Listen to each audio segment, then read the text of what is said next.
Donc voilà, là les amis, on va réagir à la toute nouvelle vidéo de Dylan, donc Diloum. Les exclus le sont-elles encore? Je vous montre sa chaîne et je vous la mets en description, enfin je vous la mets en description forcément, et je vous donne le lien. Hop, voilà. Abonnez-vous à la chaîne de Diloum. C'est simplement la personne à qui je fais des vidéos en parallèle sur ma chaîne YouTube. Donc n'hésitez pas à aller le soutenir, surtout qu'il a changé son format. C'est un format beaucoup plus intéressant. Et là du coup, qu'est-ce qui nous a sorti? Je me suis retenu de cliquer, je vous avoue. J'avais envie de la regarder bien avant. Maintenant je vais laisser parler le GOAT. Le GOAT, Diloum. Ouais, je te sauce ça peut-être un peu trop Diloum, mais c'est pas grave, hein, c'est bon. Bon, du coup, je sais pas du tout, enfin, il va parler des exclus. Voilà, je vais donner mon avis. Abonnez-vous à sa chaîne. Abonnez-vous à nos deux chaînes, Robin Off et Diloum. Il y aura peut-être quelque chose qui va se préparer un jour ou l'autre si vous nous suivez. Voilà, on commence. Avant, si tu voulais jouer à un jeu en particulier, t'avais pas vraiment le choix. Il fallait acheter la console. T'étais soit team PlayStation, soit team Xbox. Mais aujourd'hui, cette époque est presque révolue. Les exclusivités T'as oublié une team, Diloum.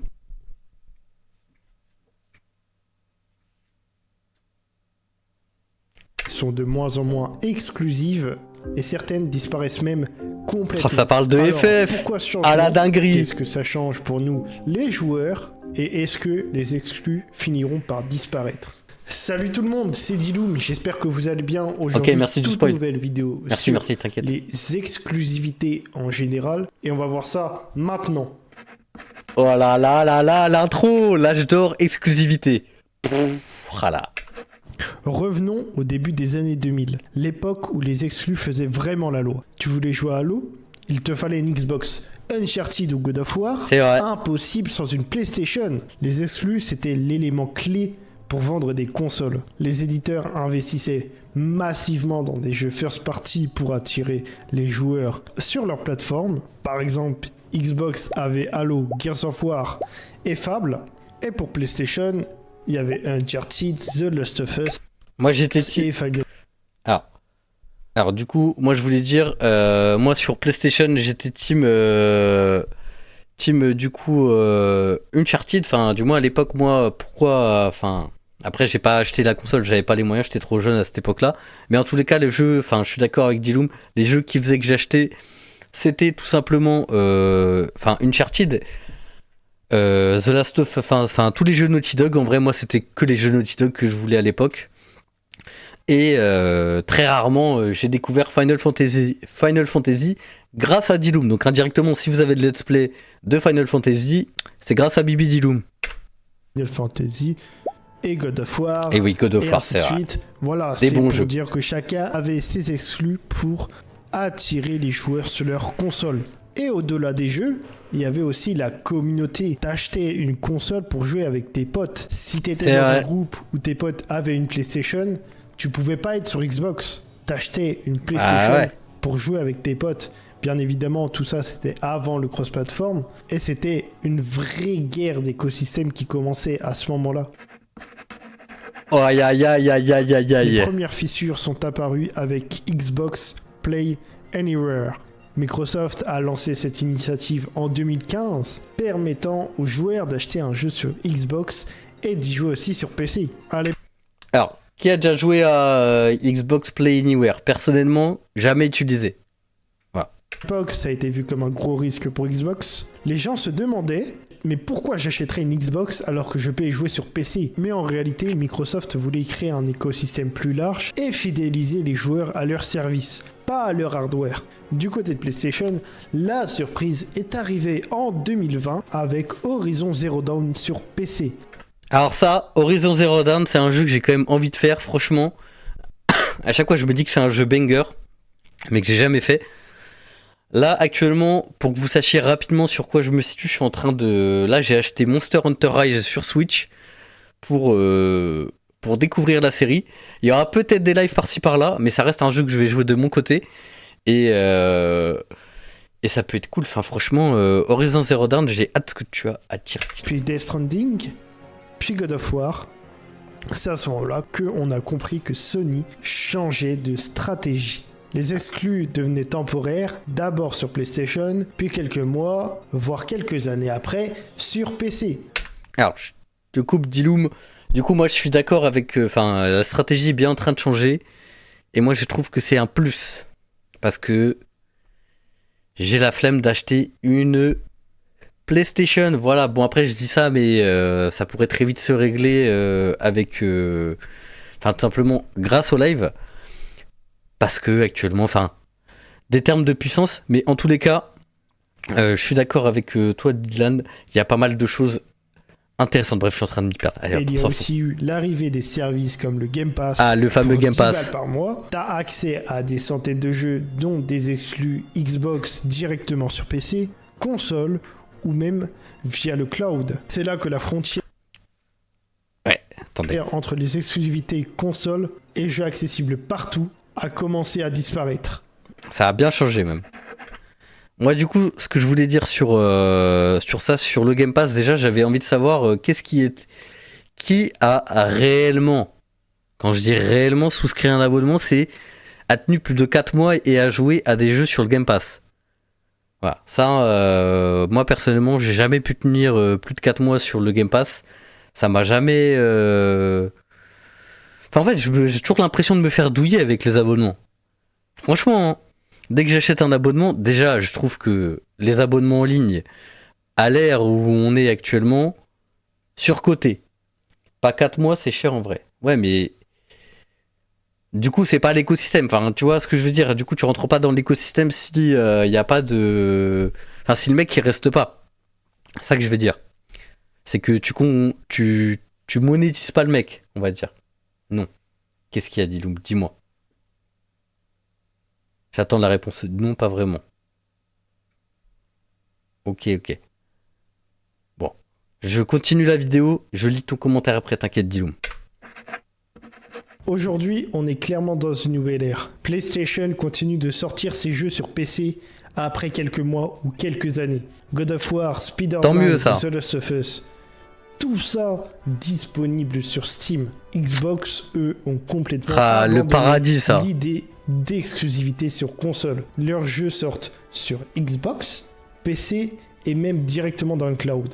Et avec la petite musique d'Uncharted en fond. Certains jeux Microsoft, comme Minecraft ou même bientôt Forza, sont jouables sur PlayStation. Le vrai business, c'est plus... Ouais, ça c'est nouveau, ça. Ça, du coup, ça y est, maintenant, ils sont potes. Ils sont tous devenus potes. C'est ça qu'il faut dire. C'est que maintenant, hop, tout le monde partage ses jeux au bout d'1 an. En gros. C'est ça, hein. Plus la console, c'est l'abonnement. Xbox Game Pass, PlayStation Plus Premium. Ce sont les services qui fidélisent maintenant les joueurs. Et ça change complètement notre manière de consommer. Aujourd'hui, tu choisis plus la console pour les jeux qu'elle propose, mais pour l'écosystème qui te correspond le mieux. Exactement. Il y a un autre élément qui a complètement détruit la logique des exclus. Alors du coup, en fait, si tu prends un mois, tu rentres quand même dans l'écosystème, mais t'es pas vraiment fidèle. Ouais, mais du coup, pour moi, l'écosystème, il est plus gros, tu vois. Genre, pour moi, rentrer dans l'écosystème, c'est vraiment prendre tous les services. Tu vois, genre Apple, bah t'as envie d'avoir tous les services. En vrai. Tu vois, là, t'es vraiment dans l'écosystème. On te dit, oh, achète un Mac.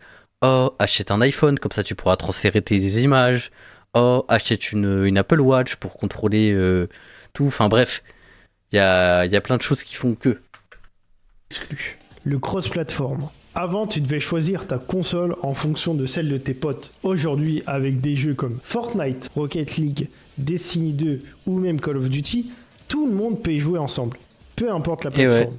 Tout le monde peut y jouer. C'est-à-dire que l'argument « je prends une PlayStation parce que mes potes sont dessus » n'existe plus du tout. Et ça, c'est un coup fatal pour les exclus. Alors, je suis d'accord. Mais vas-y, en vrai, il y a quand même un mood. Tu vois ce que je veux dire ? À lancer ta console, il y a un mood. Qu'à partir du moment où tu peux jouer avec tes potes, même avec n'importe qui, sur n'importe quelle plateforme, l'importance de la console, elle disparaît. Ouais, ça c'est vrai. C'est bien vrai, ça. Mais attention, les exclus n'ont pas totalement disparu. Elles ont juste changé de forme. Aujourd'hui, ce sont les services qui créent l'exclusivité. Par exemple, Xbox a Starfield et Forza disponibles Day One sur le Game Pass. PlayStation propose encore des exclus temporaires comme Final Fantasy XVI qui était sorti sur PS5 Day One. Et on Avec a la attendu petite musique un de an, je FF7 là crois, en fond là. pour l'avoir sur PC. Et donc du coup, on appelle ça des exclusivités d'abonnement. Le but n'est plus de te forcer à acheter une console, mais de t'abonner à un service. Et avec le cloud gaming qui arrive en force, on peut imaginer un futur où tu n'auras même plus besoin d'une... Cloud gaming, vrai débat? Sérieusement? Non, cloud gaming flop. Pour moi flop. J'explique rapidement mon propos. Moi, je suis en train de jouer à Resident Evil 7. Non, pas Resident Evil 7, Resident Evil 3 sur la Switch que j'ai acheté en cloud. Et franchement, c'est bien parce que là, j'ai envie de jouer au jeu et que là, la Switch, elle n'est pas encore assez puissante. Mais en vrai, je sais très bien, enfin, j'ai lu les petites lignes et en gros, ils vont m'envoyer un mail au bout de 6 mois pour me dire quand le service sera terminé. Donc du coup, voilà, c'est un peu dommage, on va dire, genre, enfin, pour moi le cloud c'est pas un bail. Après l'histoire d'abonnement, ça je suis d'accord, ça dépend du service que t'as. Oui, non mais oui, là je parlais juste du cloud gaming de manière, tu sais, genre t'achètes un jeu, il est en cloud. Après je trouve que c'est vraiment, enfin pour moi c'est pas ce qu'il faut faire. C'est, pour moi les trucs comme Shadow, etc. Ça reste des trucs qui dépannent. Voilà, ça, pour moi ça dépanne. C'est pratique pour jouer à l'instant T, mais si t'aimes vraiment jouer pour moi au jeu, bah tu vas acheter le jeu en fait. Enfin, tu vas vraiment acheter le jeu. Bref, je reprends, je remets légèrement en avance, en arrière pour toi Diloum. Et avec le cloud gaming qui arrive en force, on peut imaginer un futur où tu n'auras même plus besoin d'une console physique. Juste une manette, un écran et un abonnement pour accéder à tous les jeux que tu veux.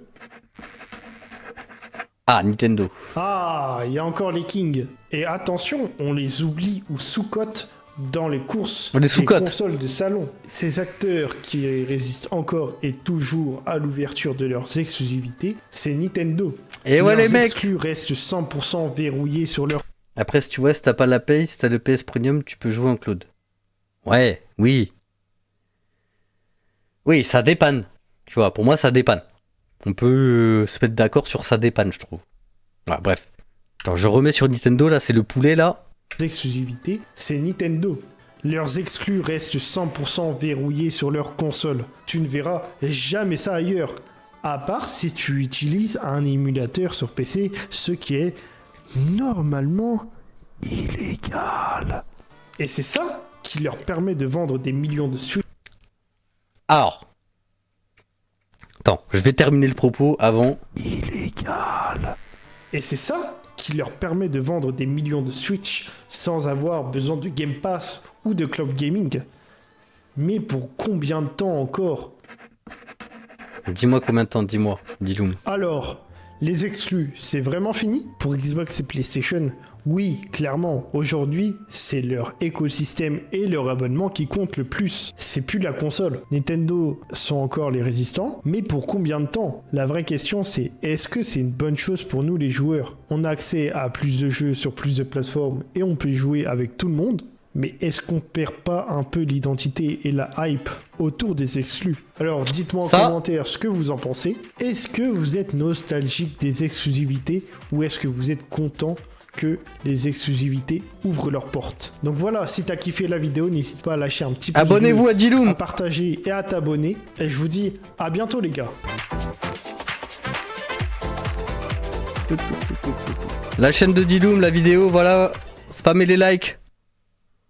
Spammez les likes, s'il vous plaît. Merde, voilà. Bon alors, les amis. Déjà, je vais mettre un commentaire sur la vidéo de Diloum. Parce que c'est une très bonne vidéo, franchement. Du poulet, en voici, en voilà. Donc, hop, n'hésitez pas à commenter la vidéo de Diloum. Je sais pas, en mettant un commentaire que vous dites soit de vous. Si vous venez de cette vidéo ou de ce live, vous mettez, je sais pas, live ou YouTube. Comme ça, au pif, on comprendra. Et voilà, n'hésitez pas à aller le soutenir. Il a 510 abonnés, objectif 1000 abonnés. Et voilà, franchement, une magnifique vidéo. Merci à toi, Diloum. Et pour répondre rapidement à ta question, oui, je suis nostalgique un peu de cette époque où on peut pas jouer, on pouvait plus jouer, enfin, on voulait vraiment la console, on va dire. Mais maintenant, je suis quand même bien content de pouvoir faire mes jeux sur PC. Alors que je dis ça, je mets bien entre parenthèses, alors que je dis ça, parce que, alors que mon PC galère à faire tourner certains jeux. Donc bon,